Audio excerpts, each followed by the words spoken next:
and private mode. I don't know for what reason.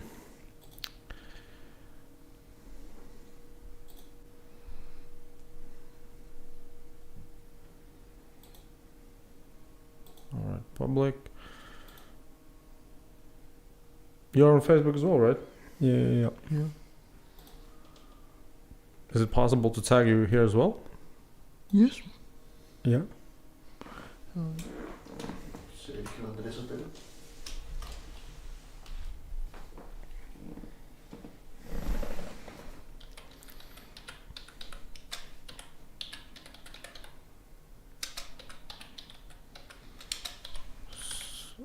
Or Andres Otero? This one? No, the last one. All right, and you? So it's with at, right? I have to Yes. Yeah. like that. How you put the With the shift and the second key. por eso bien. There, right? Yep. I don't see. What do I root? Juan Davi. Dígame qué está Y- escribiendo. Juan de. Juan, ¿ya escribí Juan? Ya. No, le faltó, puso doble D, weón. Por ahí. Ahí va solo Juan. Juan, ya. David. ¿Ya salí? Doesn't show anything. No space or something like that.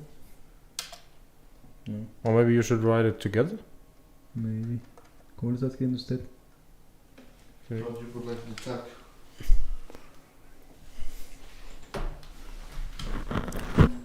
And Juan. Space, David. Let's just add this. And Rodriguez.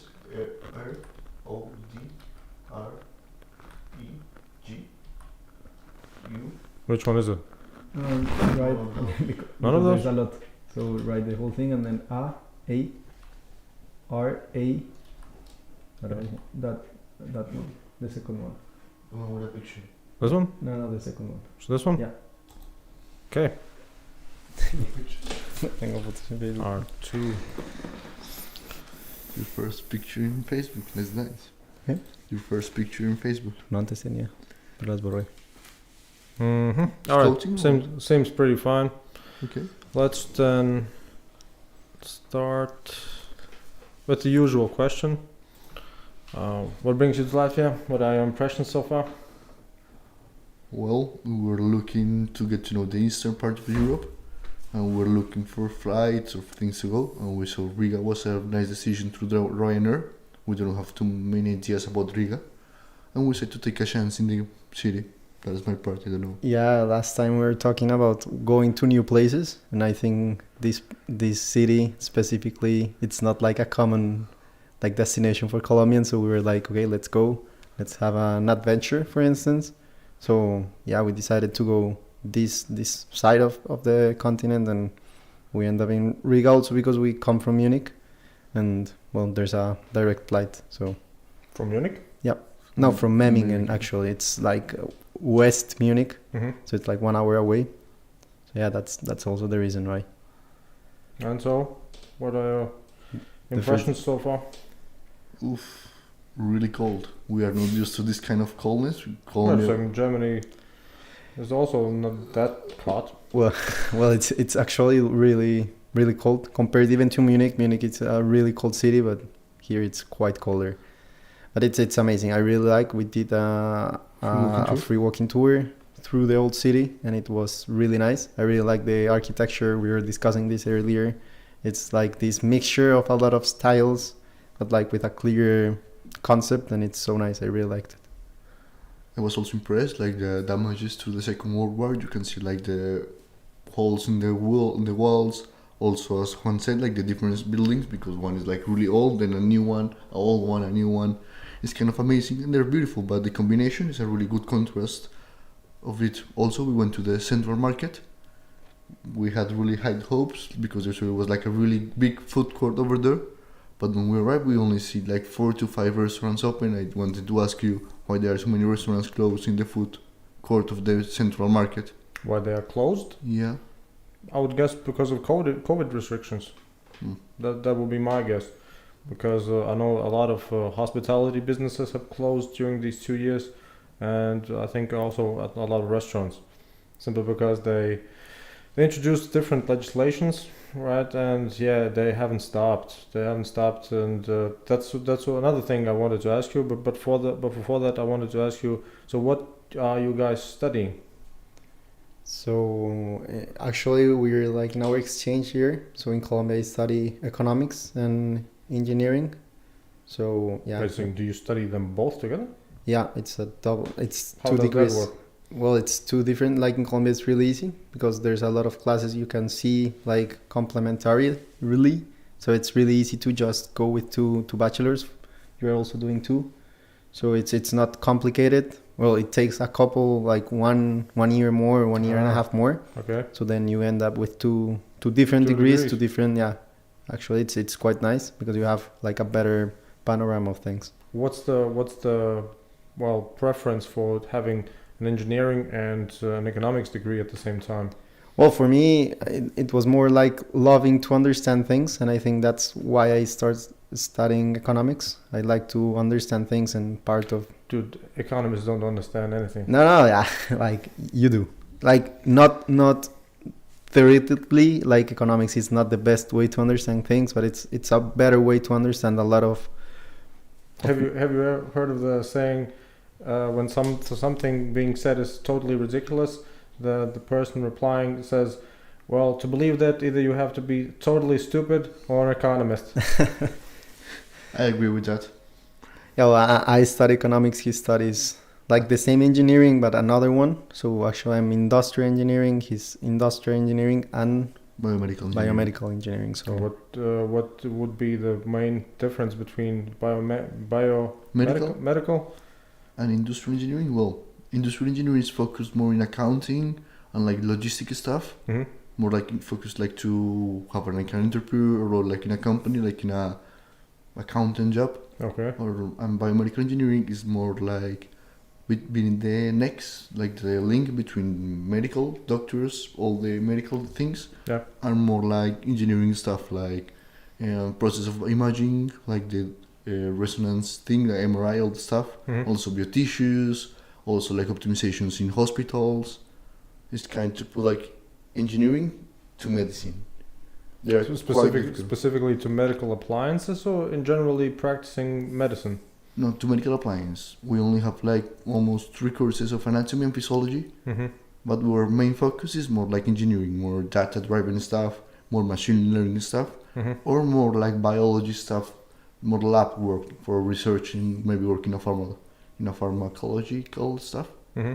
So they are quite different. Industrial and biomedical, really different ones. And do you have any aspirations? You will finish your studies. What would you like to become when you grow up? Well, that's a difficult question right now. Right now, in my last semester, I just finished my double degree. I'm here in Germany. Right now, I'm kind of asking that question every day when I wake up.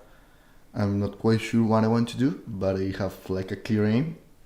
I think I would love to do something. Two options. First one, I could have enough money to do some extra hobbies. So that works like something I will do like from 6 to 8, and then from 8 onwards do the things I like. Or the second one, that is one I will prefer to, is to focus more into do something that have a huge impact to society. Maybe working through education, working through health systems. And I think I'm really lucky to be a Colombian, have the situation I live in, to give back a little bit to my country. It's one of my biggest aims. Damn, I kind of hoped he would say I'll be a Twitch gamer or something like that. No. yeah, the thing is I think we are really privileged in our country. So not everyone has the chance to really see the world. So these kind of opportunities for us are like really eye-opening.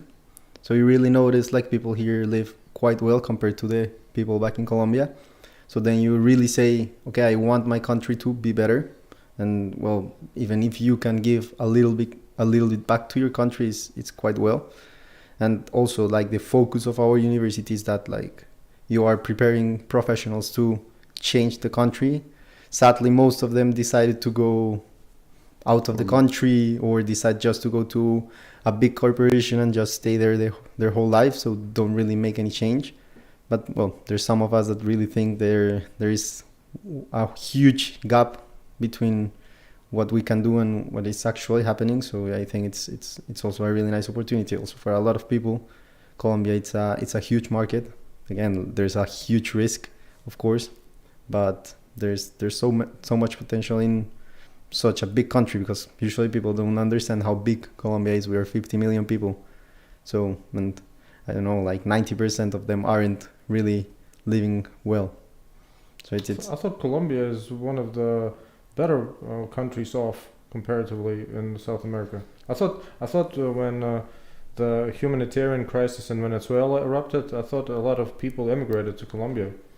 Yes. well, they did. Actually, they did, but that doesn't mean they are like Venezuelans came to Colombia not to live better. They just came to Colombia to escape their reality. Mm-hmm. But actually, they aren't living that well either. So also Colombians aren't. So it's a quite like a contradictory fact, and a lot of people are saying this. Like, how can you help people if you're not even helping your own? That's a big thing. It's a complicated history with South America in general, right? You have I don't know what's the Colombian story. Did you have any dictators or something like that? No, actually, we are the only country in Latin America. in South America without a dictatorship. We had kind of a military like government like regime, Yeah. For but it's 5 years, I think. but it's not like he tried to be to become a dictator, but I think nothing happened at the end, and but we are the only country without that. We are supposed to be proud to be the longest standing democracy in South America, but the democracy time to time is not working as well as we thought it would be. Well, what about Brazil? Brazil had a dictatorship, I think, in the 60s. I Oh. think it was the guerrilla dictatorship. Okay. And right now Brazil is in a really good economical position right now. They're growing a lot. It's a really nice country if you want to travel, get to know. I think Colombia on top, because we're Colombians. I think in South America also Brazil is a nice option to go and enjoy a lot. And the economic situation is quite good. You mean that Brazil is better off than Colombia? In economical situation? Yeah. I think so. Well, Brazil is bigger. Like if you see it from just purely numbers, Brazil is huge. Like Brazil is as And big I thought they had millions of people living in the favelas. Yes, but also I think Brazil have like a gap between us, because Brazil history, if I recall, is like they were like Portugal was a thing. Napoleon invited Portugal, Yeah. so Portugal king went to Brazil, and then when Napoleon was defeated, they turned back to Portugal. Mm-hmm. But the prince, like the heritage of the throne from Portugal, stayed in Brazil. So Cool. when they did like independency, was like they signed like a letter, so they could just be free from the colonization of Portugal. In Colombia, we have to vote for the independence, and if we vote against the independence, we need money to finance like the independence to the Spaniards. Oh, so from Spain, independence from Yeah. Spain. So as a republic, we start with a huge debt to French and to English people. So as soon as we start like an independent country, we have like a huge debt to big country. So we always have that position. We are not in the strong position for things, for debt, for all the stuff. For what? We have like a huge debt through our whole history, and even though there are million people living in favelas in Brazil, I think there is a better economic situation. I think so. Mm-hmm. Colombia have like a really rich country in a lot of stuff, but education isn't the best. Favelas are quite an issue in Colombia too. There are some places where policemen can be, really strong places where you can be, because they are controlled by a different state. They are like kind of guerrilla or military places. Yeah. So situation is improving. I think we're improving, but could be better. We could do better for our country. But usually, do you mean some type of gangsters, or what? Yes. Well, it's now I think it's more of like a urban type of military, for instance. So it's like these kind of people that go knocking on every door and asking people like for some money to have some safety, some security. Extraction. Yeah, So it's Or not extortion. it's more extortion. Yeah, it's yeah. more extortion. It's like people controlling parts of the city where the police and even like paying to the police to not be there. So it's a complicated situation. Of course, there's like a lot of different like policies from the government trying to avoid this, but it's quite difficult because you can really point where is this happening, because police is not talking and people know, but they are also not willing to talk because it's really dangerous. But that's not a really big issue right now.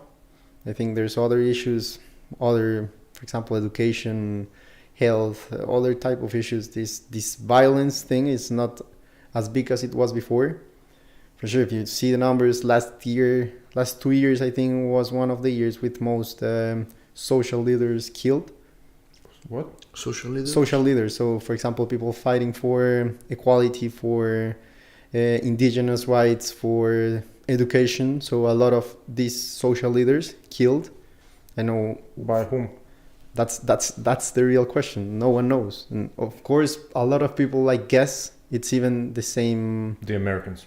No, it's even the same government, or it's even like this type of guerrillas that don't want to have these social leaders changing their daily dynamics.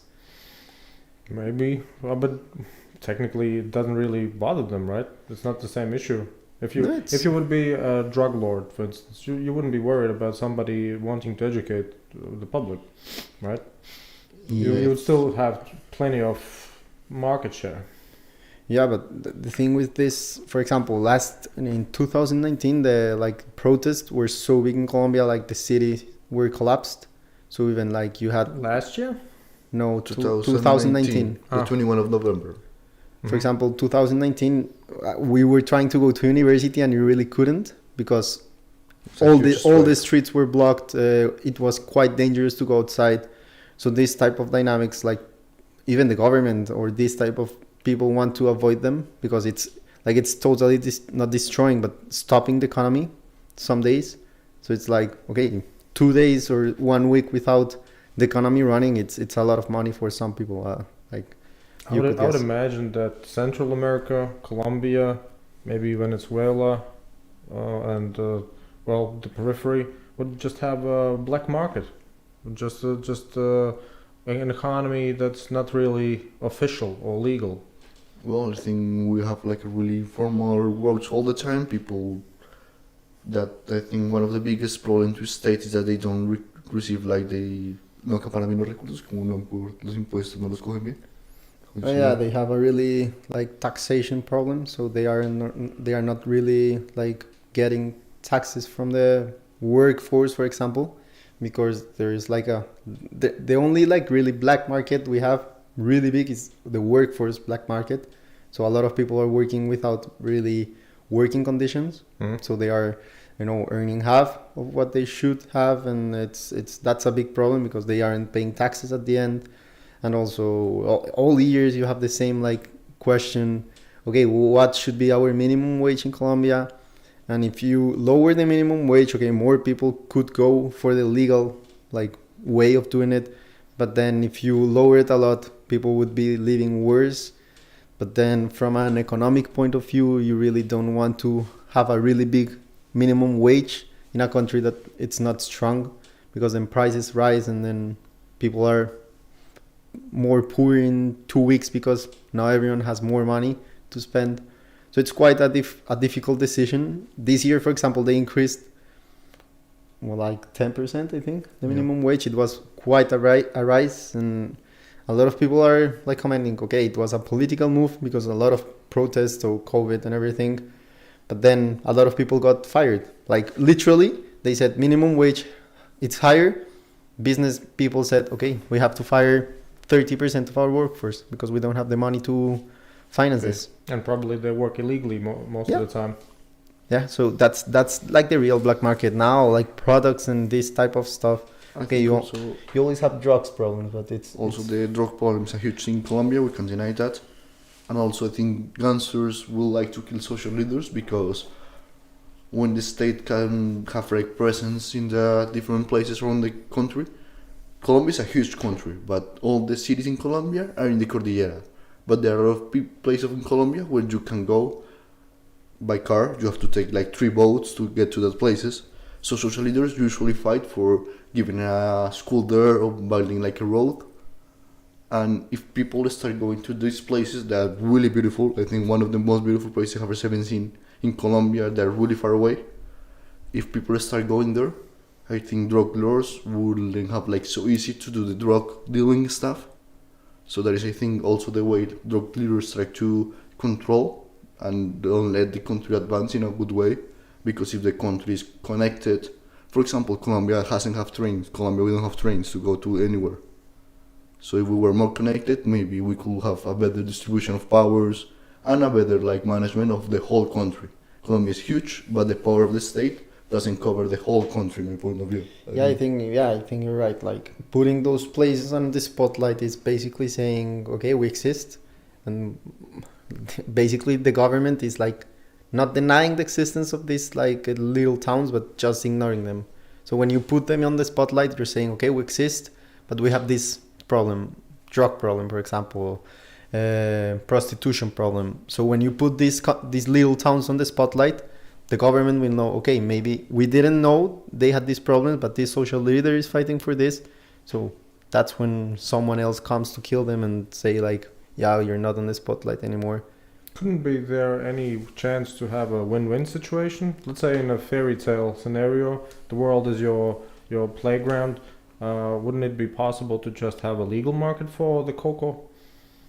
You know, because it's probably a good product. I think in general, if we have good quality of product, maybe we could be like a strong force to sell it. Maybe there will be a strong regulation. Maybe the legalization of it will be good. Hasn't Uruguay legalized something? With At least weed, right? With Yes. But not any other drugs? No. But I think maybe Colombia right now is in a debate if they could legalize or not legalize weed. No, not the other. Not the coke, other no. drugs. Not the other drugs are not on the table. You as an economist, you could actually have a sort of research about that, right?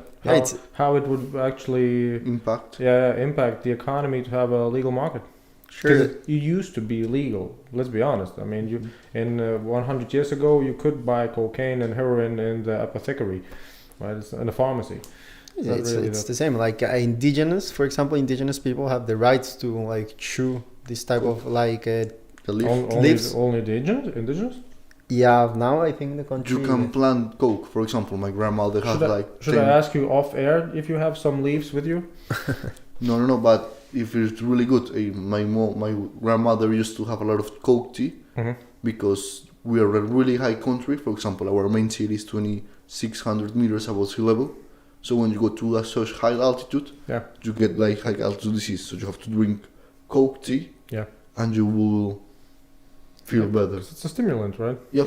Yeah. If I were you, I would probably just buy a lot of Coca-Cola and put on Instagram the tea leaves in it and say I'll drink real Coca-Cola, right?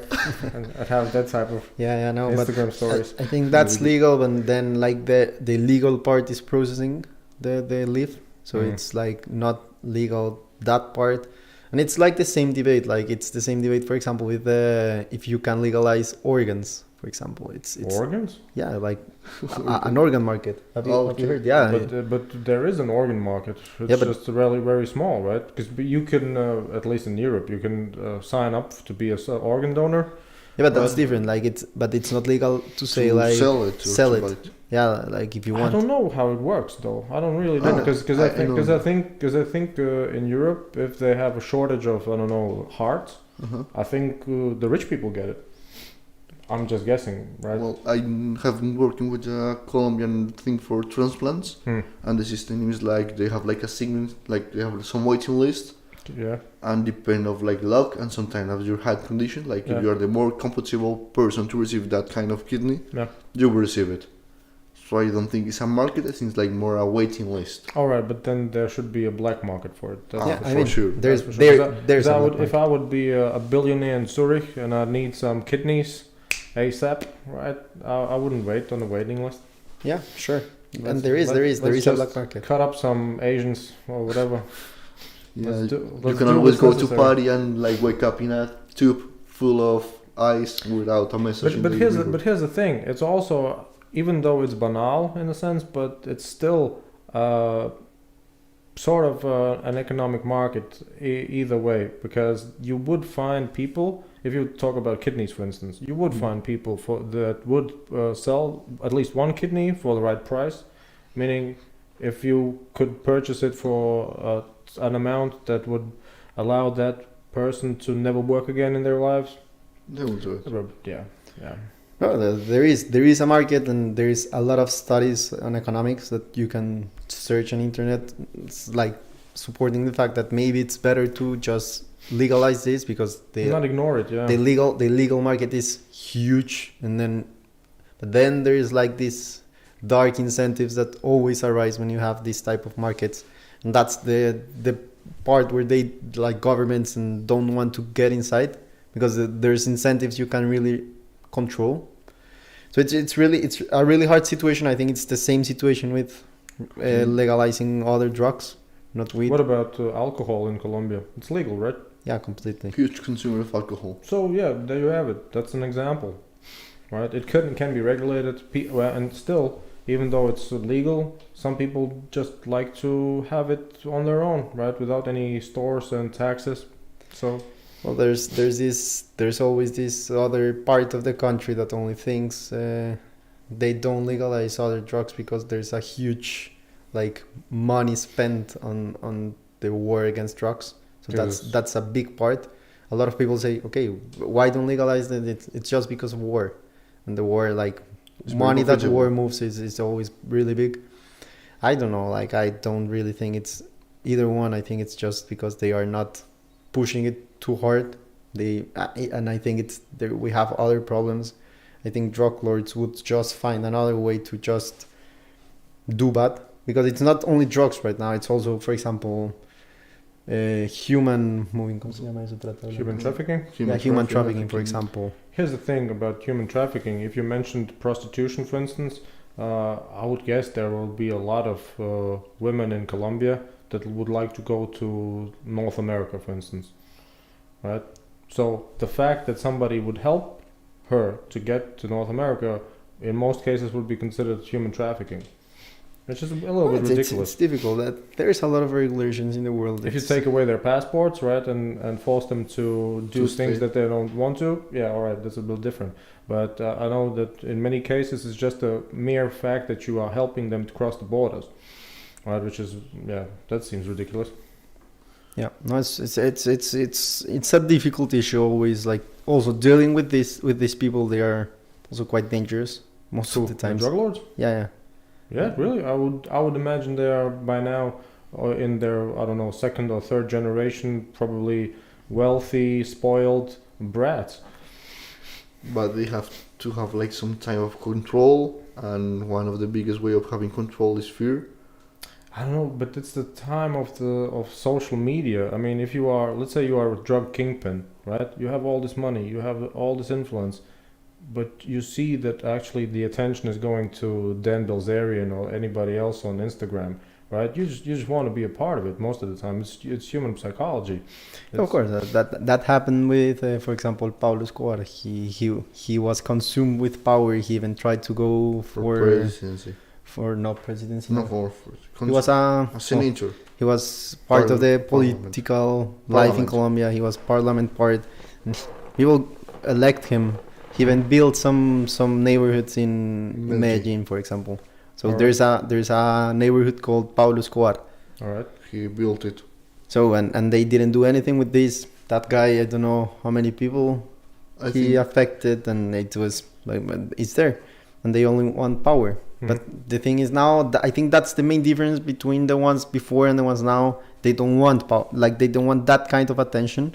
They don't want to be like in the spotlight. They want just to have a lot of money. But was Escobar Colombian? Yep. So who is the most famous Colombian in history? He? Well, I think could be our debater, like Simon Bolivar, the one that freed us from Spaniards. It's a huge figure. Then we can talk about soccer figures. We also have like some literature novel. He's really good. Gabriel Garcia Marquez. All right, I'm going with Escobar. And then Escobar. Yeah, Yeah, like it's a huge it's figure. it's really sad because also they're trying to change this image. A lot of people, but then you have this Netflix series, and then that's everything. Everyone asks, okay, But it's really intriguing if you have because in a sense Colombia has been figuratively and also literally a jungle, right? Well, you have a structure of sorts, but then again, it's the Wild West for drug kingpins and different sorts of things. And I guess it's just it sparks the imagination for people, right? Because if you instance you go to North America, you go to Western Europe, most of their lives have been really not really sophisticated, but pretty regulated, right? You go to kindergarten, you go to school, you go to the job. It's really vanilla, right? And then you have some Colombian dudes just having alligators and I don't know what 100 millions in cash, right? Sounds cool. Yeah, I think, for example, the big cities life. If you are like in a wealthy, maybe with some possibility family, your life will be also really vanilla. We have a huge jungle, but in the south of the country, the rest of the country is more full with richness because we live like in a huge mountain, like Cordillera. So our landscape is kind of funny and odd because we have a lot of landscape, different things, different ways to do it. It also, we are a huge country with a difficult geographical situation. It helps a lot to have these drug lords over there. But I think the image we have is, well, we know we have this huge heritage of cocaine. Cocaine and sexy women. And coffee, don't forget coffee. Coffee is very important for us too. We are proud of our coffee. and flowers. Like if you see right now, even we are like that's the image we're trying to change, you know, because dude, trust me, it's not that bad. Yeah, the killings are bad, but that image with drugs and women, I think it's kind of sad. It's a party image. Let's be honest. No, but for example, in the 80s, there were so many like things. There were some bomb cars that were in the main cities. People were afraid of going to elections because a car will bomb or people get dead. And the narco traffic thing, I think all Colombians in a way or another way, we have like a relationship with that. So it's kind of sad because we have suffered like kidnapping of our family. We have been asked for money time to time. So even though we know we have that heritage, it's kind of sad because in one way or another we have been like directly affected by the social conflict that is in our country. So even though it's something that is kind of amazing to think about it, it's kind of heartbroken because we have suffered that, and reality is really different and really far away from your imagination time to time. For sure. But I used to have that conversation with other guests from South America and also from Europe. And I basically said to them, you know what, I think it's just a matter of the mentality. I think you would have, let's say, Spain, right? Who runs the government there? Spanish people, right? Yes. But they are passionate, most of them. They're emotional, right? Why not just put some Swiss people in there or some Scandinavian people in the government and do their work, right? And that's just it. Because I think most of the time you can have, let's say in an economics perspective, I think most of the time you can see every aspect of life to some degree economically, meaning there's a demand, there's some type of service, and there's also some type of quality, meaning that not everybody will provide the same type of quality, right? And it's not bad. I mean, if you have a great musician, you don't need to sweep carpets, right? It's just that, yeah, you have your talents, you have your strengths, and everybody has their place in an overall economy. And I think usually you can actually have also that type of competition on a global scale for the management of states. If you can have headhunting for corporate management, right? Where I've heard of stories that a New York company will hire some H&R firm to go get some type of specialists somewhere around the globe, right? To lure them in to become their employees, right? Just because they know that's the one you want to lead your, I don't know what project or whatever. It should be the same for states, right? I totally agree with that. I think our blessing of like having no station, living in a relative like easy thing to have fun food all the time to time make us out looking only in the short period, and kind of lazy time to time. Also, maybe it reflects our government because you have to have like a plan ahead. For example, we never have experimented winter. So, for example, if you have winter, you have to plan for 3 months of food. In Colombia, you have fresh food, fresh beef all the time. So maybe that's a huge influence in your mentality. Maybe we could have like a government that looks more forward. Well, What would that's almost like a pragmatic assessment. What I meant is that I just think that Spanish people, French people, Greek people, they just like to party.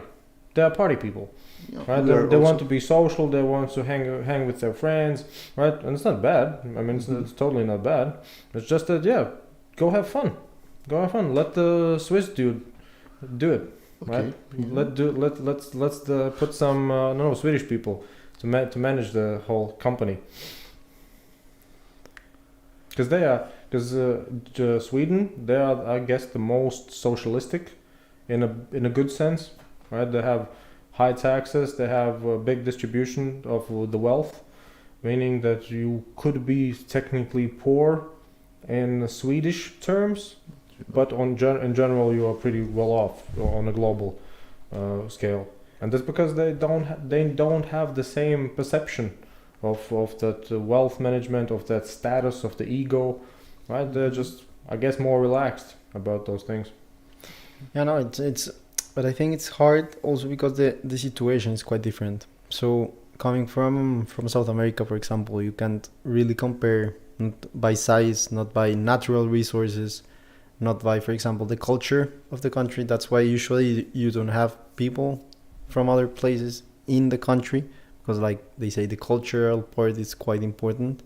So that's like quite difficult to say, like you're changing your government, so you're changing quite your culture.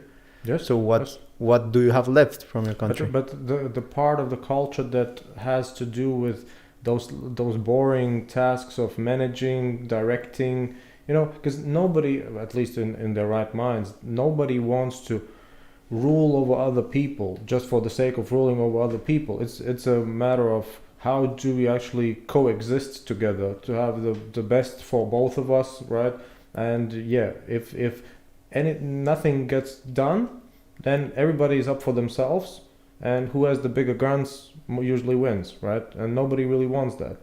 So it's a matter of, all right, how do we sort of delay our gratification in the near future to have a better future for everybody else?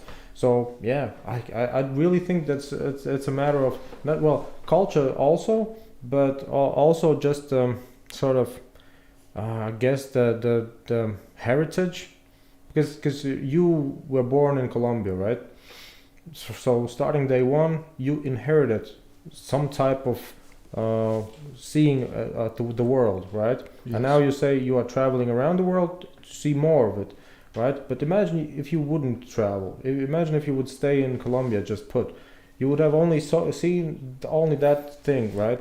And then you wouldn't know. You wouldn't know whether or not there's anything better at specific things, right? Because Colombia has great nature, cool, but something sucks, right? Something sucks. How do you know how to avoid that? How do you know how to fix that? You would actually have some outside expertise. Some other person needs to come in, check it, and say, oh yeah, we had that too. We did this thing. Maybe it's good for you too. Yeah. Right? But I mean, like, what's different than with, I know, like imperialism? Like, you have then someone conquering different lands and bring their government there. It's changing completely the culture of the place, like changing completely how they think. Also, like, who would really be in charge of ruling? That also would be a really difficult question, because it's easy for you to actually answer your question, because you can compare. You were in Colombia and you have seen probably indigenous people, right? Now the question is, what do you admire about them? Because if there's anything you admire about them, you can just basically not steal it but copy it, right? But if there's not anything particular that you would envy about them, it means that you are in a preferred state, right? You are comparatively better off, and it's their right to stay where they are, to be leave their culture as they are, right? But then you go and say, yeah, I'll have my Wi-Fi. Yeah, no, sure. Like, and what I mean is, for example, if you say, okay, let's open this possibility for South American countries. So all the countries like Germany, I don't know, Germany, Switzerland, all the Denmark, Norway would like to rule because it's ruling another country, right? So I don't know. that brings a lot of benefits for someone. Like if you have the power for like ruling a country. All right, but tell me this: if you could have the same amount of money, but you could decide either you give it as now it is to the drug lords, or you give it to some Danish people, what will you decide? But that's like supposing that the Danish people can fix the drug lord problem. They can. I'm pretty sure they can. Oh, it's the Danish, man. It's the Danish. Think Danish is this size, Colombia is this size. Hey, Yeah. they have Greenland. Don't forget that. But Greenland is also this size. You know, the Greenland formation of the world based on the world maps. You know that northern countries are really small compared to southern countries. Yeah. Of course, your southern countries are bigger. That's no, but still, there are historical kingdoms: Denmark, Sweden, right? And nowadays, one of the happiest people in the world for a reason. No, even that's funny. Like one of the happiest people in the world are Colombians. Like I think in the ranking, and for example, in the Finnish have like one of the biggest suicide rates. Suicide rates too. Who? The Finnish. I think so. The Finnish? Yeah.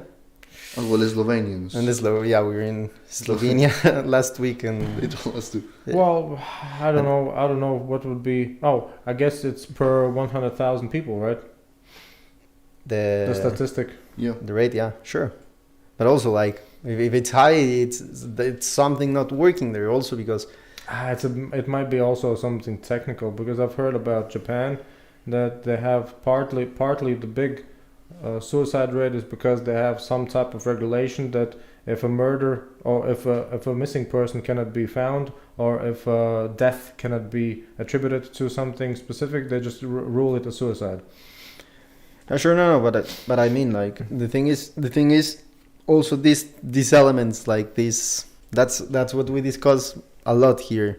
Like, okay, it's really nice to live in Germany, for example, but really you're missing this spark, like this disorder, this craziness, this crazy thing. And as part of this type of countries, you really miss it. Like, you start watching news in Colombia, and it's like, man, this is so Colombian. Crazy. This is crazy. Like, even we have memes that say, imagine like being like raised in Germany and missing this type of stuff. Like, there is some crazy stuff, and that's also part of the culture. And I think giving the country to someone else, like, would transform this, and you can guarantee they would be happier, because it's proven that they aren't. I think it is, at least indirectly, because I guess you couldn't show me one single country that's being ruled by German-speaking or Scandinavian type of people that's miserable. Generally speaking. Yeah, but which countries have German rule? Well, I mean German-speaking or Germanic languages, which would be Belgium. Belgium is as for well, you. yeah. Congo City Hall for the king of Belgium was really bad for Congo rule. It was one of the biggest slavery. Oh, but that's imperialism. Yeah, but it was rule and was really bad, really bad. Yeah, but think about it in the context of the times. That was the most effective economic system there was. But I mean, like, if you... But they don't care about people. They don't care about locals. Do you care about people you don't know? Nobody does. Yeah, well, yes. You care in a humanitarian way, that you don't like to have people suffer, right? Yes. But if the ship is sinking and only one place is available, you're not most likely trying to find somebody else in your place to put in the lifeboat. But that's human nature. But that's the thing. Survive and survive. Yes. Yeah. But it's a survival instinct. Of course, but that's the thing. At the end, like, if you give the country to Danish people, if everything is really bad, they won't care. Okay, I couldn't do anything here, I go away. Thank you. Yeah, but that's the thing. Now you have the type of incentive that might have, actually attract them. Maybe Danish like cocaine. You never know, right? Maybe they see some potential. They just have to invest their time and resources to get the dividends out of it. But Exactly. I think it's a symbiotic process, right? They get something out of it. You get something out of it. The thing is like there's like extraction policy. They will take something that they need, but then like with a mine, you take the gold and you leave the hole, and the hole will suffer people. For example, we have one of the biggest open air mines in the world that is supplied by the South African company. Sergio and Juan. Sí, creo que es una sola. Also, right now there is a huge debate because Arabs want to exploit all gold in the biggest natural reserve for water production in Bogota, and they want to exploit the gold of it and let us without water. You know, there's a lot of problems that can emerge. Like there's this principal agent problem where really you give the country to someone else and they have really different, not necessarily bad, but their own incentives to rule the country in a certain way. So if you But say everybody has, even the Colombians have their yeah, own of course, incentives to of rule. course, but then you also have the other type of incentive. Like that's how you try to regulate the whole thing, because it's like your country, you were raised there. I think to be a president, at least in Colombia, I don't know in the other countries, you have to be born in Colombia and raised at least until certain age to be president. So you have to But how about if the requirements wouldn't address any of these things, but they would address you have to have a career record of showing that you are able to do big projects or do great things in general, right? Yeah, I think one of the biggest thing about democracy is that you choose the people you like to, and you're supposed to read the government plan. Yeah. But I think almost nobody will look through the proposals of it. They will just look what did they like or did they not like. I'm trying to find the Vice documentary, but I'm not sure. But for your idea will be like better than a machine learning machine will rule the countries with an optimization function just to increase the wellness of people or what? Yeah, that's what I saw. Vice, do you know the American media company Vice? yeah. They had this article.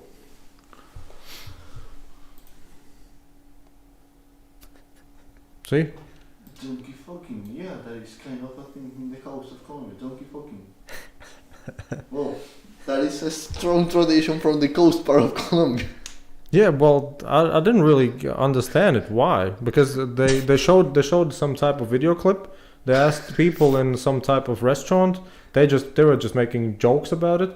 But then they went to the mountains or something like that, right? And then asked those guys who did it. And so they said, well, I'm practicing, right? No, it's it's Really just for sport? Well, it depends. Colombia, as well as all the country, have really like sorry, no, that one it's amazing. like a different region for us, and it's kind of a old tradition. Yeah, I think to prepare for sex. yeah, I don't know why they do it. Also, I think someone in Europe they say they do this, but with con cabras.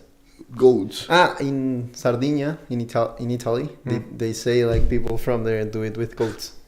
And I think probably in general there hasn't been any living creature that man hasn't really tried to fuck. Yeah. yeah, no, it's funny. In Colombia, I don't know why this is.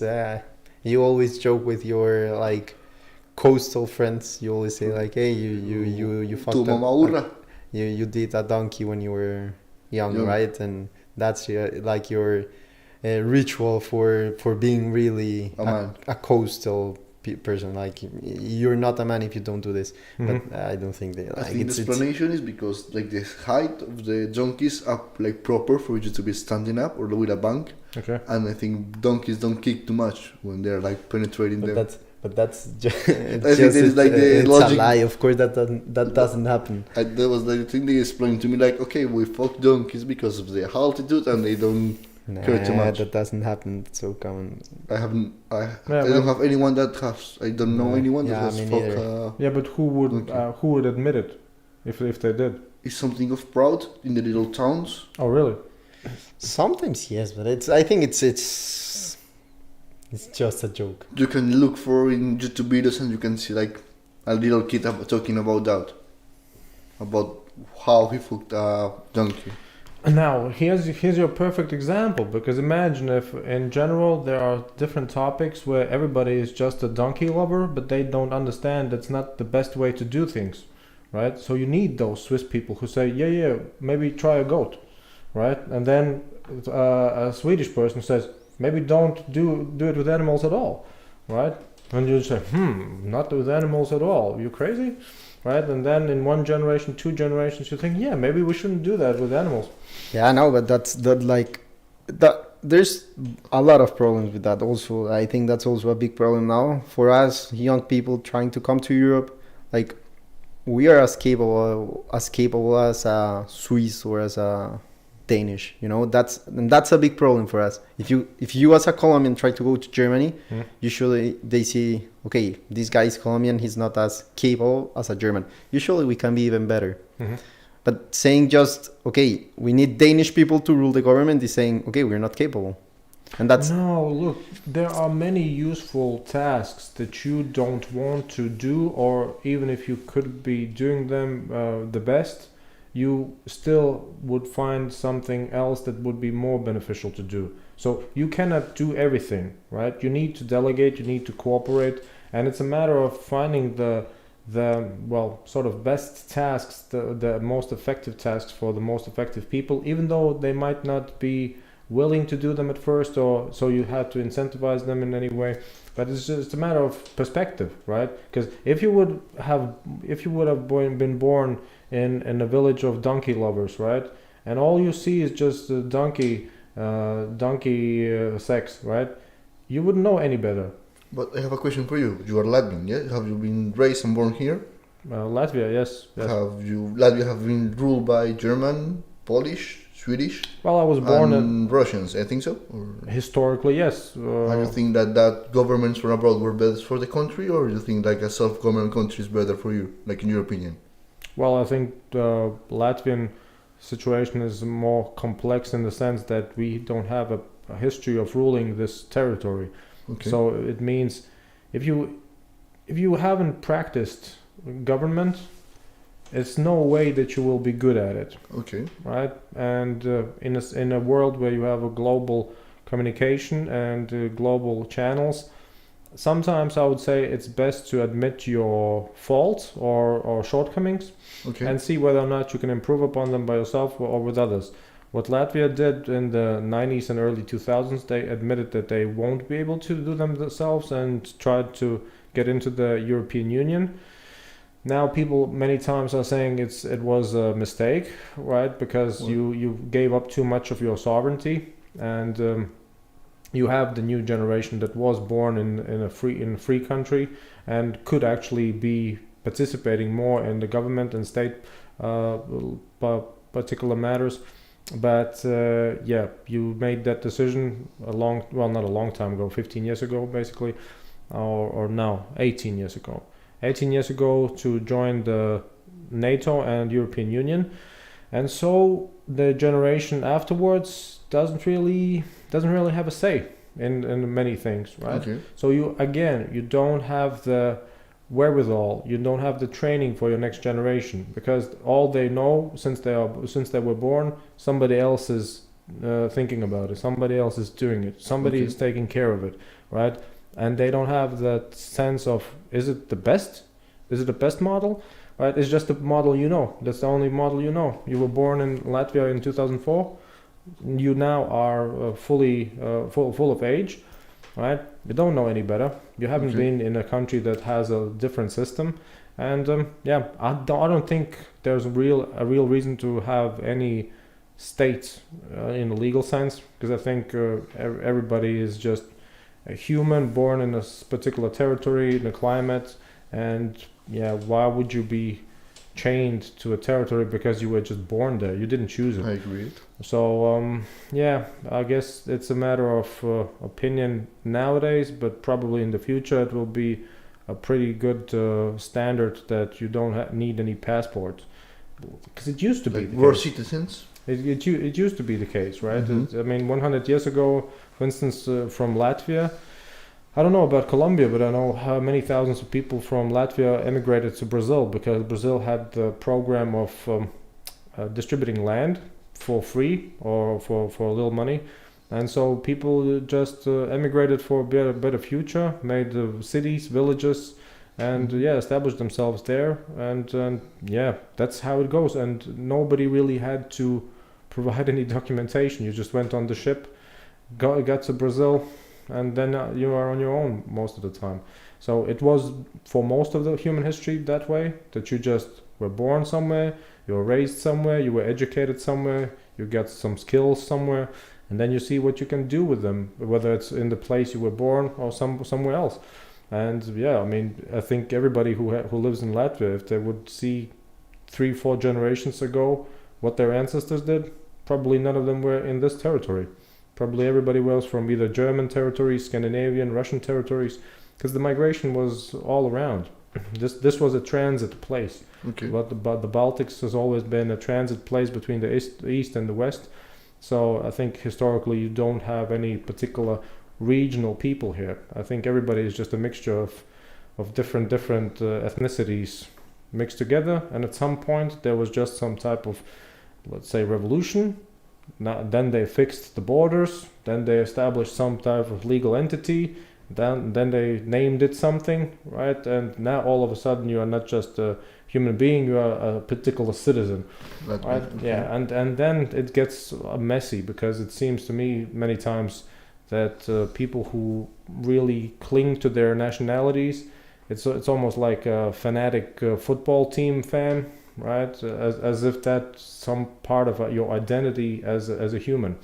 It's a little bit strange because a flag and a song doesn't make anybody, right? It's not a matter of whether or not you like a song or you are willing to die for a flag.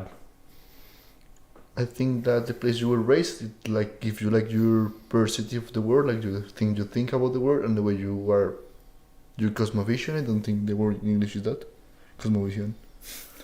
Like I think the place you were born is really important for your thoughts and the things you are used to. Well, I just think about it in the way that I used to be, living in a state where you didn't have the internet, Yeah. right? And compared to that now, it's a totally different world because you don't have to take some nonsense as a rule, right? Because you Okay. can, wait a second, let me Google this, And check. right? And yeah, and that's about it, right? There's no real boundaries anymore when it comes to freedom of thought or ideas and exchanging ideas. So I think it's a matter of 1-2 generations and no real particular reason to have any borders. If let's say we want to go to Colombia, why would I have to ask somebody for permission? Why couldn't I just go? Yes. Right? Because Colombia might not want me there. Yeah, because I'm a threat to whom? Right? Am I able to physically somehow come into your country and repress all your 50 million people? Not likely.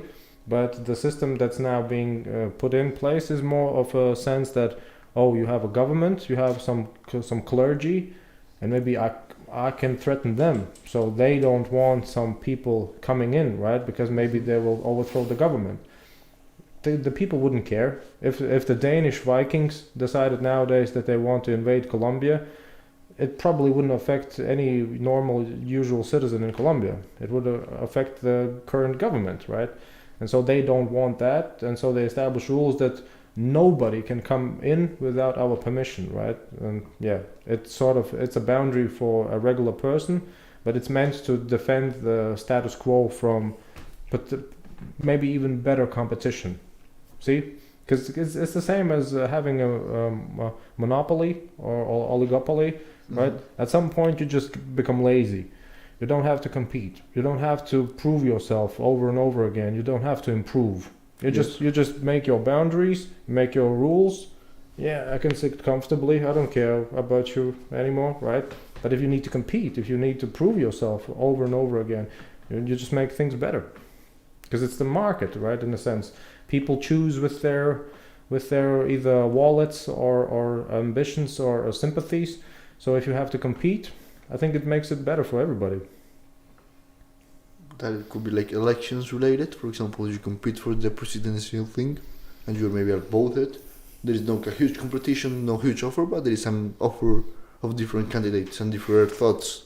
It's difficult to tell because an election would mean that you have to decide in one specific time about possibilities in the future, how a person would act in certain situations without you knowing them for real, right? It's just your thought process. Maybe he will be good at this particular thing if it happens, right? But historically, like it was before any revolutions or any type of big improvements, I think it was more like of economic class, right? Let's say in Athens, not everybody could be going to the what's it called, to the forum, I guess, to the big marketplace where they decide about things, right?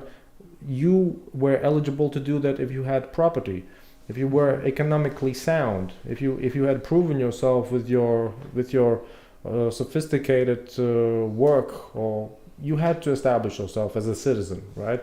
And so everybody, if you were coming to the forum to decide upon things, everybody knew that, all right, you are sound because you have proven, you have your property, you have you do things economically, right? You are reasonable, right? But if you give everybody a vote and an equal vote, that means that the biggest qualified person has the same type of say as a total lunatic. And trust me, there are more lunatics in the world than are geniuses. Yes, but time to time, genius need lunatics to live. That's one of the things, right? You need people with compassion. You need people with sensible manners. But when it comes to, let's say, technical things, specific questions, you will definitely be able to determine whether or not a person is competent or not, right? And I, for instance, would like for most questions to find the most competent person, even though he might not be relatable. Because Bill Gates to me is not relatable, right? Okay. But I would listen to him about some IT things more than some type of homeless person on the street, right? Even though in a democracy, both of them would have the same type of vote, right? In the sense that if Bill Gates votes for somebody and the homeless person votes for another, it cancels each other out, in a sense. Yeah. But who is the most suitable person to choose? Who is the best one? Well, there is no, but you are in a society, you are able to have eligible criteria for most things, and I think also for voting you could establish not just that you need to be 18 years of age, that you are not in prison or somebody. You could also actually establish that you are I don't know, let's say earning more than a particular amount of money per year. Why? Not because of the specific number means anything, but because you know that a person who is able to support himself in a certain amount, in a certain condition, in a certain market, means that he's probably able to actually navigate the world, right? He's able to understand the world fairly, right? And yeah, but if somebody is on total welfare all of the time, but not really disabled, right? You could say, all right, there's something wrong. But you don't need to pinpoint it. You don't have to say, oh, you have a low IQ or you are just lazy. No need for that. You just say, look, I'm pretty sure the one dude who's making bank is more competent when it comes to those technical things of life. They're not talking about art. They're not talking about love and philosophy. They're talking about how do we fix the streets? How do we increase the budget? How do we increase the revenues? Right? It's just But if you have that method of choosing a government, then the government will all be in favor of doing things for the world's people or for the people that they think they're qualified.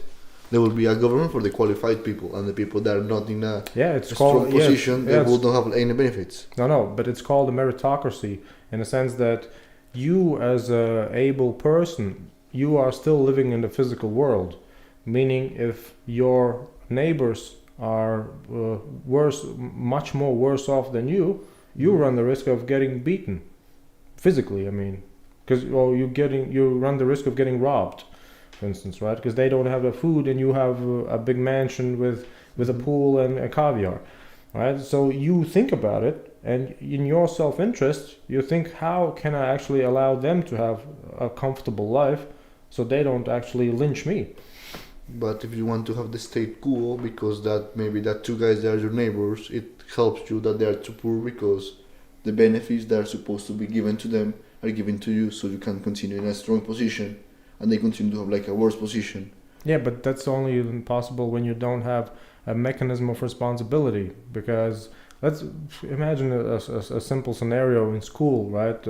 As a boy talks to another boy and insults him, the other boy just punches him in the mouth, right?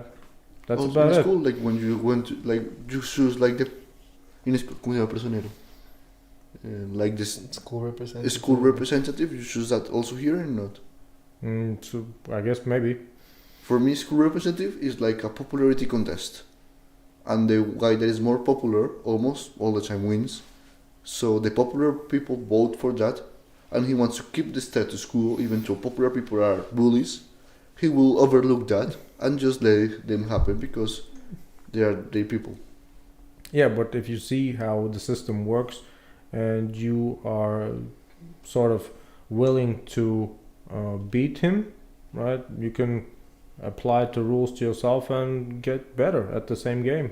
Play the. It's not it's not. It's not really a fault of the people who play the game well, right? It's maybe the rules of the game need changing, right? So the best person wins in a sense, but until then, it's just don't hate the player, hate the game. What about you, Juan? You have been quiet for quite a lot. I think yeah, it's true. It's true.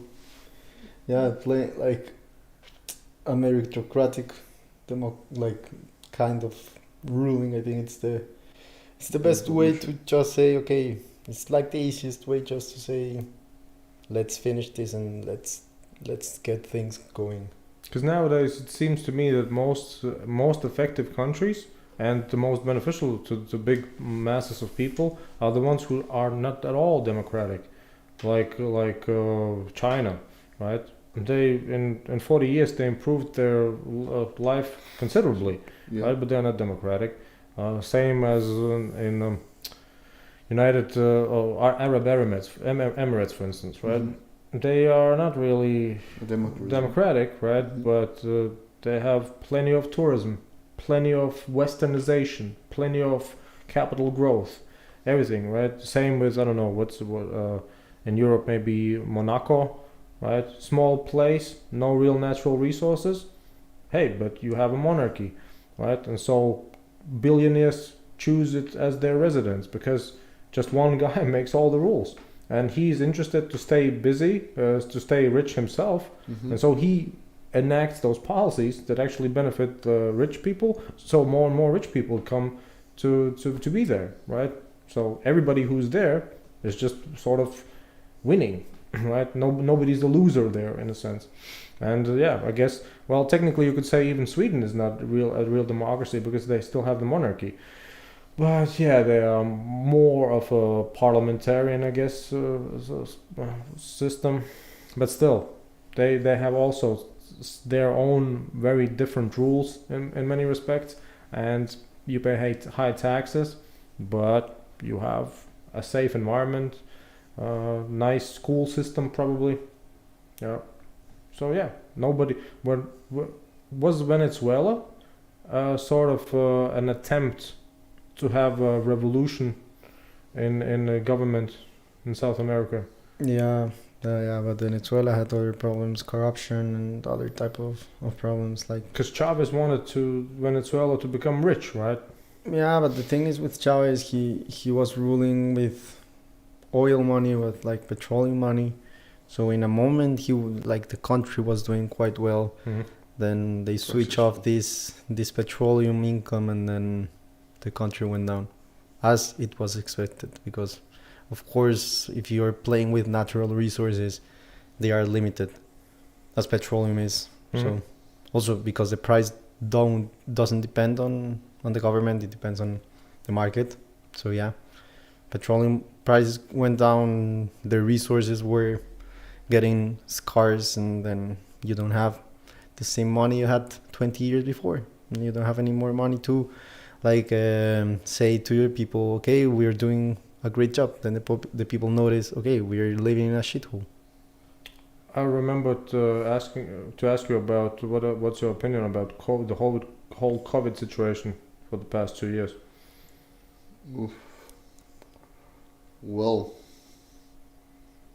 I thought at the beginning it was kind of a straightforward point of view that get vaccinated, keep yourself, all the stuff.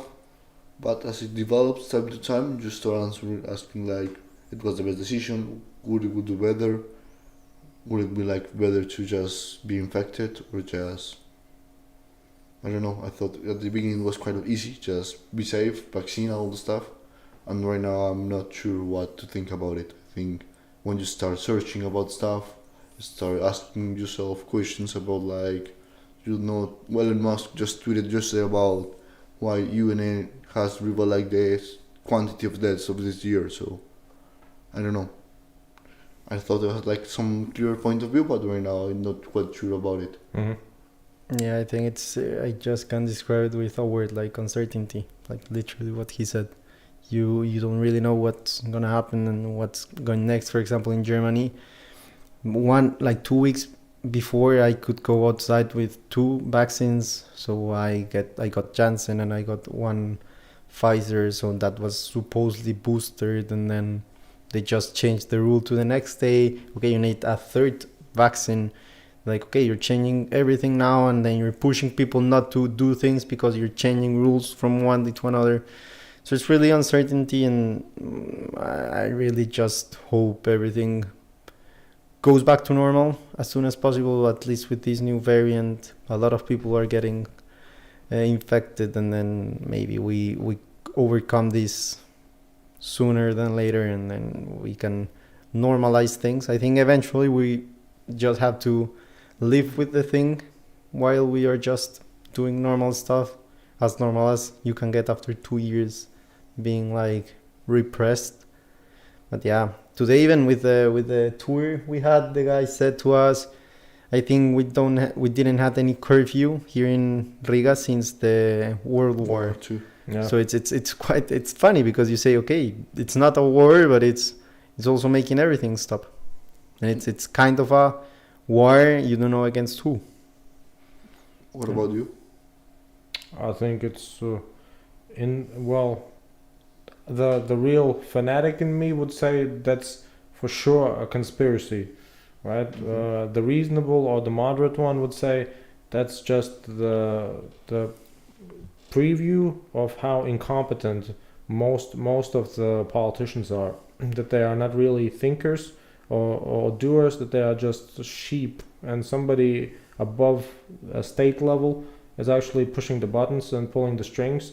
Because I mean, the policy that was established not just with the curfew but also with mandatory vaccination for workers, I mean, they literally made a rule that even though you are working remotely, you cannot work there unless you are vaccinated, right? And the aim for that regulation was to prevent the spread in the workplace. And you should wait a second. I'm sitting at home working remotely, and you're telling me I need to get vaccinated because that somehow prevents my colleagues from getting it, right? And yeah, they just made the rule, right? And you see that it's idiocy.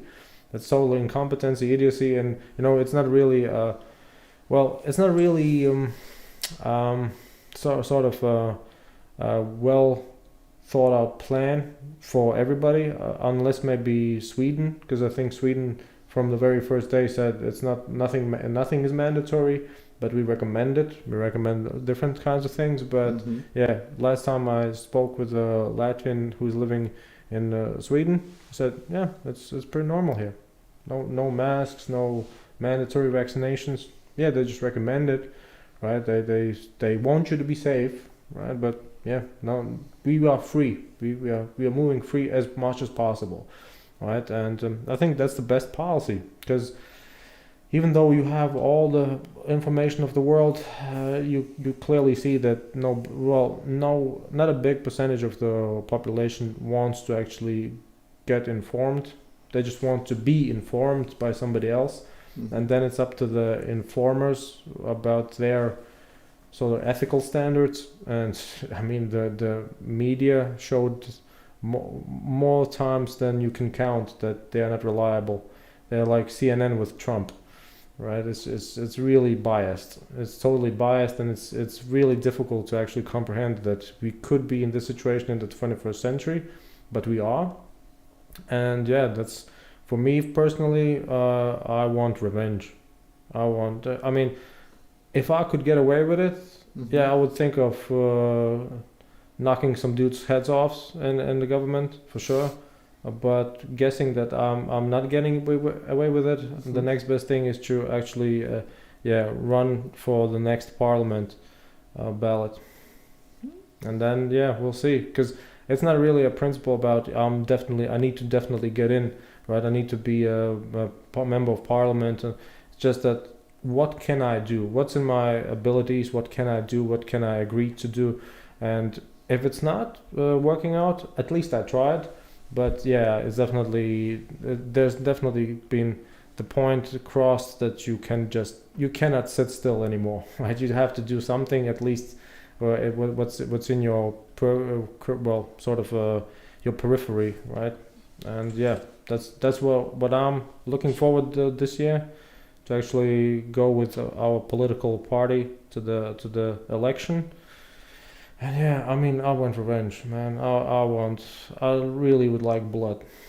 I wouldn't see blood, because and I'm not saying killing, right? But the premier, the president, and 62 members of the parliament, they need some beating. They need some beating pretty bad, because you need, every once in a while you come across a person who just needs to be beaten.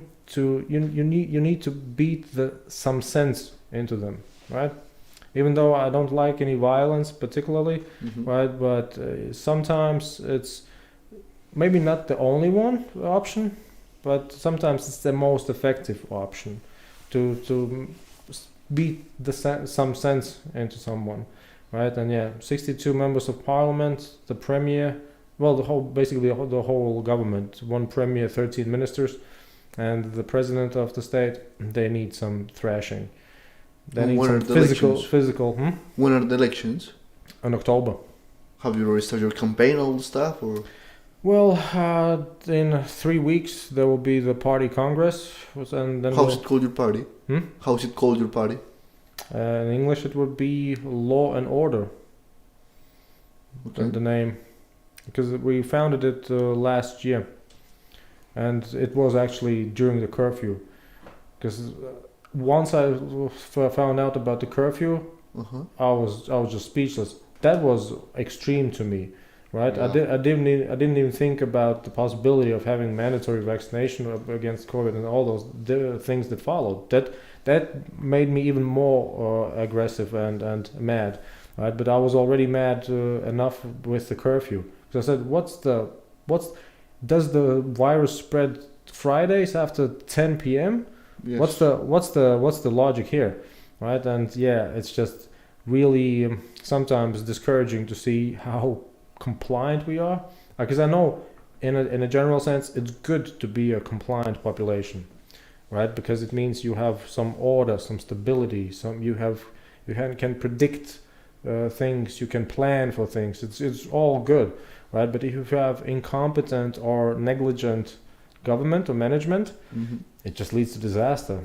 It just leads to disaster, and it always reminds me of the story about, I think either it was in a Malcolm Gladwell book or some type of book about management and decision making, where they made a real, they analyzed the real case scenario. It was a real situation in the world, right? You had a plane, 2 pilots. The co-pilot actually found out about a mistake that the pilot had made, and the black box, the recordings in the black box show that he was sort of trying to get at the problem, right, while still being respectful, and sort of wanted to nudge the pilot in a sense, but just nudge basically, just really respectful, right? The end of the story is that the plane crashed, everybody Okay. died, right? And what they found out was both were, I think, South Koreans, and in their culture, it's forbidden to actually criticize your superior or your senior colleague. So, because he obliged the cultural rule, the co-pilot, right?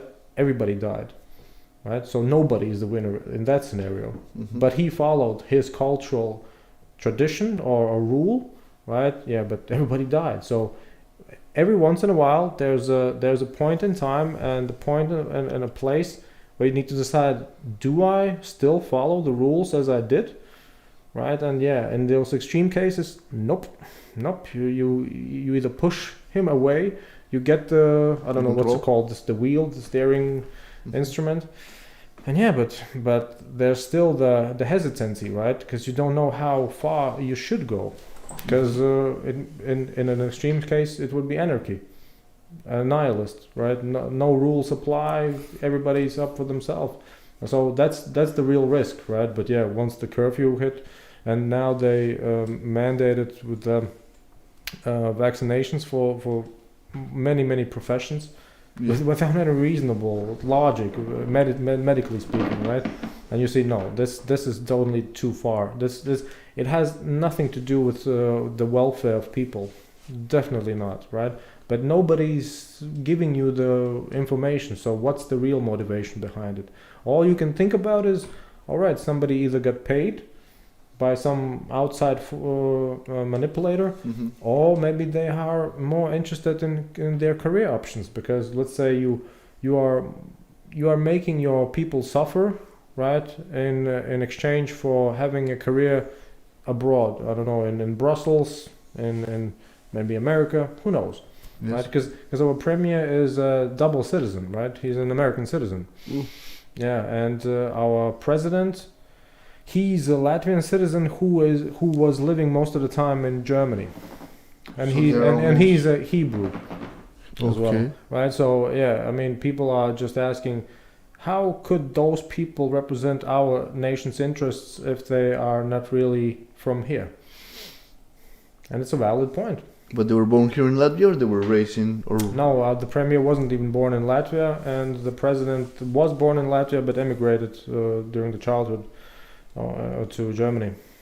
Studied there, lived there, worked there, and yeah, came here as a full-grown adult, right? And yeah, it's really a difficult challenge, right? To have somebody that's not from here telling you how to live here. yes, And that goes to the Danish, right? You will still need to have a dialogue, but if the person comes from outside and gives you better options, it's fine with me, right? It's all about the competition. But if you have those immigrant workers here and basically forcing you into mandatory vaccination, I mean, in Latvia, during the past 2 months, I think more than 200,000 people lost their jobs. due to COVID regulation. Yes. Yeah, from the restrictions, right? And it's, I mean, in any other time that would be called almost genocide, right? But nowadays it's just get vaccinated, get vaccinated. We are not sabotaging you. You are just choosing not to get vaccinated, right? I mean, and they did it in steps. They did it in steps during many months, and well, maybe I'm exaggerating for the 200,000, because I guess during these weeks, probably many of them just got so desperate and went to the vaccination and started working again, probably, because Mhm. if you don't have any options, right, you won't starve, right? You'll try to survive, and that's and many people just bought illegal certificates, right? Meaning that you basically become a criminal for avoiding the repressions of the government. Okay. And I'm looking at this and thinking, this is not the country I was born and raised in. This is definitely not that. Something's changed dramatically, right? So yeah, So I think those are most of the people who I mentioned who need some good beating. I think they're just sort of criminals, because I hadn't the slightest idea that that could be possible in Latvia. It was really. I mean, I studied law for 10 years, right? no. Before this, I said, no ways it's possible. No, I've read so many legal cases. I've know so much, right? It's not possible here. It's not possible. It's not Russia. It's not something. But you can demand the government for doing the curfews and all the stuff. You as a citizen, do you have like any legal modes to demand them to? Well, no. I mean, that's the funny thing, right? They make because they did it initially and also now, because now we are still in the state of exception. Okay. Well, I think it's state of exception, or state of emergency, right? Which is total nonsense, because there's no need. But what it does is allow them to actually spend the money more freely. They don't have to account for those things because it's the state of emergency, right? Okay. So I think many millionaires have been made during these 2 years in Latvia. That's one, and the other is just no way that they are willing to stay in Latvia after this is done, because The COVID cases in the first wave was really extreme, or they took measures just because the UA imposed them, or what? No. The first wave was pretty small, but the second wave was considered big. Okay. But the problem was that nobody really knew what to do with it. So they just made the restrictions up every 2 days. Okay. You just didn't know what's coming next, and it's stupidity crossed with negligence, crossed with probably malice to some extent, because I'm pretty sure some of those people are just either psychopathic or sociopathic. There's no real other explanation, because even the stupidest people would understand at some point, all right, this is getting out of hand with those restrictions, because I mean, people are really, I mean, the suicides went up, right? Alcoholism went up, emigration went up. I mean, those are pretty clear indications that your government policy is not beneficial, right? But yeah, man, they just don't want to hear it. They don't want to hear it, and of course, all protests are forbidden, meaning that if you don't agree with the policies, right, you don't even have a voice, because other than that, you will get fined. And people who went out, even in the first initial protests, who went out, some of them got fines of, I think, more than 4,000 euros, which is like a fourth of a regular average salary in Latvia per year, right? Just for being outside and protesting against, like with a banner or something like that. Yeah, not destroying anything or something, just standing by the street, right? And we like to call ourselves a democracy, right? It's just ridiculous. So Okay. I guess compared to many other countries, we still have first world problems, right? But I used to think that we are calibrating our system to a better one. It might not be fast, it might not be really perfect, but still you're calibrating to improvements, right? But this 2 years is just basically the degradation of, I don't know, 15 years of work, I think, in many areas. So yeah. What about your personal life into your the change a lot? Well, technically, yeah, because I was in the public sector before they introduced the mandatory vaccination, and then they asked me, so you see, there's the government regulation, will you go to the vaccination? I said, I don't have any medical considerations, but I'm not participating in this anti-constitutional law at all. I don't feel really comfortable giving in to these type of demands, right? Even though everybody understands that it means you will lose your job, you will lose some benefits.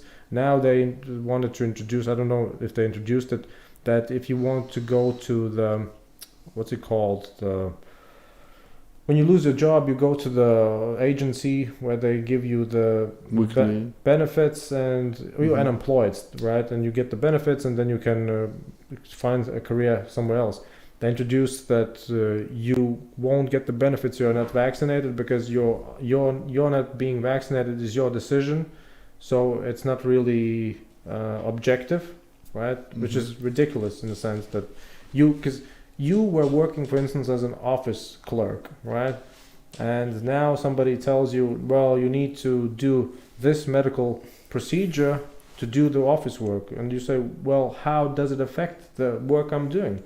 And nobody gives you an answer. They just say, well, you have to do it because we want that. We want that. And that's how it goes, right? During these 2 years. So yeah, I mean, I lost my job at the public sector. Well, I got into the political party because of the whole situation. Other than that, I wouldn't be bothered by politics. Okay. I really wouldn't be bothered. But yeah, these 2 years have really shaken up things. At least in the minds of people.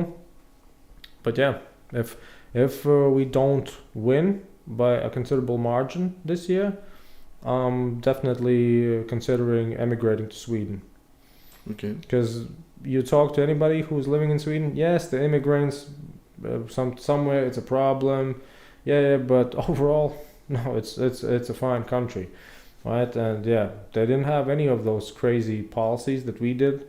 And yeah, considering that there's so much crazy policies in so many countries, you happen to really come to the conclusion that, all right, this is just a scam. The whole government thing is just a scam because they don't really govern. It seems that somebody governs them, Okay. right? And yeah, who that is, Yeah. it's up for conspiracy theories, right? Some people say it's the Rothschilds or the Rockefellers. Some say lizard people. Hey, I don't really care. I just want them to stop this bullshit. And yeah, but when it comes to those politicians, man, I would really be, even though I'm not a violent person, I would be happy if they get some good beating. Okay. And your party is going good with the criminal stuff, like with the service and all the stuff? How is like the opinion of the public through your party? They have like a lot of support, not too much support, or The party? yeah? Well, I think most people don't really care about the party. Okay. I mean, in a general election, I think we would get a fair amount of the votes, but not enough to make a real impact. I think that there's still plenty of work ahead of us during this year. But yeah, people in Latvia don't have a good opinion about politicians in general, as it is in many places, right? But yeah, you still have I think, the heritage of the Soviet Union, because people think if you are in a political party, that means you are totally biased and totally corrupt. Well, maybe, I don't know. That's not for me to decide. It's until the point where I've come across those situations, maybe. But yeah, all my interest is to actually just cancel those stupid restrictions, just to cancel them. That's it. Okay. That's the first thing in the order, and then afterwards get some Danish people to do the dirty work. Okay. Maybe they can do better. Yeah. Yeah. All right. I don't know. Do you have any considerations about Germany? Would you be willing to stay there for longer? Well, I have to go back to Colombia, so actually I'm just staying one more month and then back to Colombia. So yeah, but it's a nice country. Boring Really? compared to Colombia, yeah, But nice. but it's nice. Mhm. You feel safe. It's a nice place to live, I think. Cold, but you feel secure. Any final thoughts? I think it was really nice conversation. It went quite nice. It was You have a really interesting insightful. point of view, like of things. It was really like enriching and to listen to you. We like your thoughts, maybe. I really like think that you have like a really structural like mindset, and you are like proposing stuff. That is good that people propose stuff. Yeah, thanks. Yeah, it's always You nice. too. Thank you for being here, for being part of the podcast, Lauris. All right, thank you as well. So let me press a lot of stops.